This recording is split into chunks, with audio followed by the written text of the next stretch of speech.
Meron din kaming talakayang serbisyo din naman mula sa iba't ibang ahensya na nagbibigay po ng ayuda, may mga katulad ng PhilHealth, DSWD, ano pa ba, yung mga iba't ibang non-government organizations na handang tumulong sa aming mga alaga. Tapos po, pag Sabado, kasama niyo pa rin po ako, nagbibigay ng extra sunshine sa inyong Saturday morning, ang Win Today. Ito po, dito po ako, bumabawi ng happiness. Kasi dito, kung talakayang pang-pamilya, talakayang pang-negosyo, samut-sari po na pampag-good vibes sa inyong weekend. Yan po ating programa.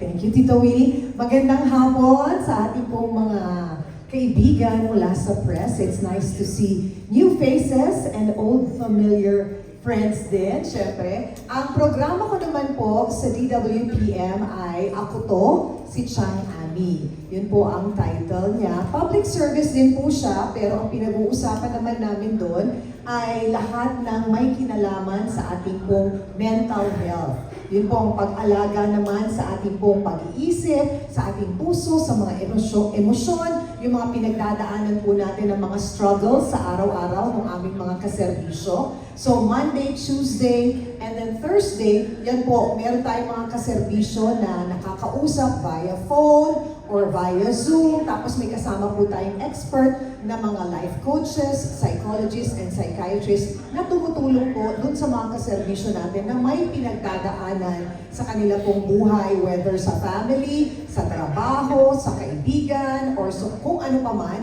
And then pag every Wednesday, meron kaming tinatawag na Anong Feels Mo? Ito naman, parang binibridge namin yung gap between the millennials, the Gen X, the boomers, and yung mga Gen Z at yung mga Gen Alpha, wherein we discuss certain topics, kagaya kunyari nung last time, pinag-usapan namin kung ano yung tinatawag nilang sa relationship MU nung araw sa atin, di ba? Sa mga boomers, sa mga Gen X, ang alam ninyo, MU, mutual understanding. Pero alam nyo ba na sa mga millennials at Gen Z, ang tawag na doon ngayon ay situationship. So binibridge namin yung gap na yon para po dun sa mga Gen X na kagaya ko, na may anak na millennial, may anak akong millennial may anak din ako na Gen Z, at meron din akong anak na Gen Alpha. So para din yung mga listeners natin sa teleradyo na medyo may mga EDAD kagaya ko, may mga edad, at OLD na, maiintindihan natin yung mga millennials at yung mga Gen Z para hindi po natin din sila nasasaktan by saying na, grabe, iba na talaga yung generation nyo, ang gulo-gulo, ganito. Kasi alam naman natin na ang radyo, marami pa rin tayong listeners na boomers at saka Gen X. So magandang we learn from each other, parang ganon. So pag Friday naman po, we have Chang Ami Presents. Ito naman po yung drama namin sa hapon. So binalik po namin yung drama sa hapon sa radyo sa pamamagitan po ng programang Ako To, si Chang Ami. And we're very happy na ngayon po buwan na to, ang katay-up namin na eskwelahan ay ang FEU. So ang FEU po na multimedia, mga students nila, ang siyang nagpo-produce at sumusulat ng mga drama na ginagawa namin for every Friday. And last Friday po, nagsimula yung FEU. So we're hoping na makaikot kami sa lahat ng mga eskwelahan na may mga multimedia courses or MASCOM para din po ma-feel nila at maramdaman nila na, ganito pala gumawa ng drama. Kasi nung panahon natin ni Tita Winnie, yung actual production, talagang on the job, magte-training na sila, di ba Nico? Gagawa na sila magsi-script writing, tapos yung sound effects, sila din ang gagawa. Tapos, isasubmit nila po yun sa amin sa DWPM. Tapos yung aming napakagaling na technical director na si Kuya Benji Bilab, ang siyang mag-check ng mga sound effects, tuturuan sila kung paano i-arrange siya ng tama by sequence. Tapos yung aming executive producer na si Sheila Tubalinal, ang mag-oversee po ng kanilang ginawa. Parang project na din, kumbaga. So we're very happy na katay up namin ngayon ang FEU. Yun po, that's what we do for our show. Thank you. Maraming salamat po, Maring Billy and Chang Ami. Ako po si Justin Irons from... Yes, hi Justin. The Hi relations po Justin, natin. Tita Winnie Ben. Tita Winnie. Sa kabilang Channel 7 si Maring. Ay, sorry. Si Tita Winnie siya. Oo. Kasi ako si Chang Abi. Muna hiya po ako, taga-EBS-BN po naman po ako. Kasama ko po ang buong team namin sa pumuno po ng aming Vice President for Corporate Communications na si Sir King Eron Soa. Hi, sir! Magandang hapon. Maraming salamat po sa time ninyo para makasama po ang ating friends from the media ngayong hapon. I believe po si Chang Abi dapat nasa showtime. Oo, nag-excuse ako today. Pinayagan Yeah. naman ako. Pero ginawa ko muna yung showing Bulilit. Yung opening at saka showing Bulilit. Tapos pumunta na ako dito. Ayan, marami pong mga tanong ang hinanda po sa atin ng ating friends from the media. Gusto ko lang po silang pasalamatan in full force po, halos, ang ating entertainment editors at veteran journalists. Yes, thank you. Sabi nga sa aming old and familiar faces. Okay, and salamat po sa ating mga friends din from the blogging community for being with us this afternoon. Para umpisahan ang ating talakayan ngayong hapon, gusto kong tawagin ang isa sa mga veteran journalists na kasama natin ngayon. From Manila Bulletin, we have Tito Nestor Cuartero. Hi, Tito Nestor. Long time no see. Nag-aandar ba? Okay. Thanksgiving media conference ito, no? So, I suppose you're going to thank us for ano ba yung okasyon? Bakit tayo nagka-Thanksgiving? Ending na ba ng program o beginning ng bagong ratings? Parang beginning, sir. Oo, beginning. Opo, beginning na naririyan kayo at sumusuporta sa aming bagong himpilan, bagong puntahan ng bayan, ang DWPM, Radyo 630 at Teleradyo Servicio.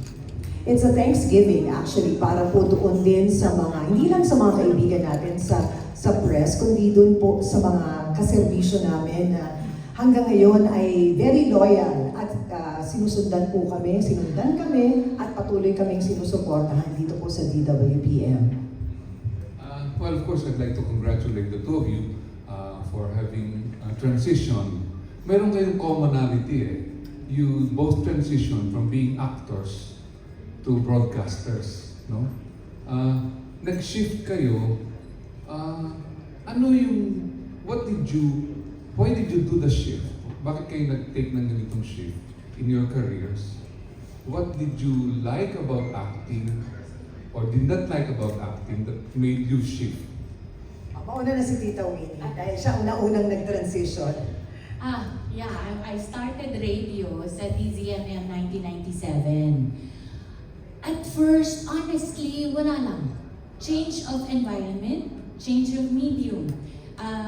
Kasi mahilig akong makinig sa drama nung araw. Mahilig din akong makinig ng musika sa radyo. So parang curious ako, paano ginagawa yon? And during that time, the 90s, sobrang analog kami noon. Yung mga tapes namin, from commercials, from time checks, to AOBs, to stills, dala-dala namin at manual namin sinasalang sa player. At tawag dito, at it was, and there was this and then when I got in, there was this certain fulfillment that you get every day. Kasi pagka, hindi ko naman sinasabi na hindi ko nagustuhan ang pag-arte dahil ibang klase rin namang experience, lalo na pagka nahawakan ka ng premyadong mga direktor. Diba? Iba-iba rin ang tema sa bawat pelikula, iba't ibang tao nakakasama mo. Kaya lang sa radyo kasi, sa isang oras na pagbo-broadcast, yun. Ako yun. Ito yun. At kung magkakamali ka, pagkakamali ko yun. Hindi ng kahit na sinong iba pa. Kaya yung fulfillment pagkatapos ng programa, unexplainable, overwhelming, lalo na pag maganda yung naging episode mo for that day. Kakaibang experience, kakaibang fulfillment, at kakaiba rin namang medium. So, yun po yung masasabi ko sa shift na nagawa. I think parang sabay tayo ng Tita Winnie kasi ikaw AM, ako naman FM. So, nung na-inform ako that there was a audition for the FM station ng ABS-CBN before, which is DWRR, Radio Romance yun. Nung na-inform ako, parang na-curious ako, ano yung feeling na magtrabaho sa radyo. Kahit na hindi mass comm yung course ko during that time, AP Psychology yung course ko nung nag-aaral ako. So, napagsabay ko siya, nag-audition ako, tapos nakapasa ako, and then sabi ko, I will take this as a challenge. Kasi iba yung working environment sa radyo, iba. And during that time, yung radyo namin noon was less talk, more music. So, nakapasa ako sa napakagaling na si Lito Balquedra at nilagay ako sa panghapon, which is 5 p.m. to 9 p.m. na drive time noong araw sa FM radio. At sabay nun, actually, ginagawa ko yung Palibhasa Lalaki that time. Ginagawa ko yung Palibhasa Lalaki, and then every Saturday, nagpipelikula ako for Viva Films. Tapos pag linggo, nag-host ako ng Sa Linggo na po sila. So parang at that age, lahat na try ko. Nasa acting ako ng pelikula, nasa sitcom ako sa Palibhasa, and then nasa hosting ako, and then I was doing also FM. So nung nabalansi ko na, umabot nga kami sa punto na tinanong ako ni Lito Balquedra noon kasi sobrang nagkakagulo na yung schedule ko. Sabi niya sa akin talaga, Armida, ano ba talaga ang gusto mo? Sabi niya gano'n. Radyo, TV, o ano ba, pelikula, ganyan. So sir, sabi ko hanggat kayang gawin lahat, syempre gagawin mo, di ba? Because bata ka pa. So until after 2 years, yun yung nag-resign ako sa radyo kasi sa FM kasi hindi na kaya ng schedule. And then I was asked to do naman a program sa DZMM nung time na yon, which is yung Palibhasa Bagets na every weekend. So parang, di ko alam, parang nag-enjoy na rin ako because yun nga, gaya ng sabi ni Tita Winnie, for me, sa FM naman, because I love music, I love telling stories through music. So kung naabutan niyo yung Radio Romance noong araw, malalaman ninyo dun sa playlist na pinatutugtog ko kung ano yung pakiramdam ko that day. Kung medyo heartbroken ako, you will hear it through the kinds of songs na pinapatugtog ko. So yun na yung nagsimula. Sabi nga rin ni Tita Winnie, tama, merong kakaiba siyang fulfillment. Although we know that, you know, the industry sa radio medyo hindi naman ganun ang kaswelduhan, pero wala talaga. It's the love, it's that certain... Wala sa bulsang fulfillment. Wala sa bulsa Nasa ang puso fulfillment po. talaga. Totoo yun, nasa puso. Kasi ang sarap din ng feeling na nasi-share mo yung mga stories mo through music. And then nakapag-shift ako sa AM, and then I was given the opportunity to create parang mga segments that I want to do for the show. Ganun po. I'm sure there are other actors, actresses who may not be so happy with their careers at present, who are probably thinking of the same transition. What can you tell them?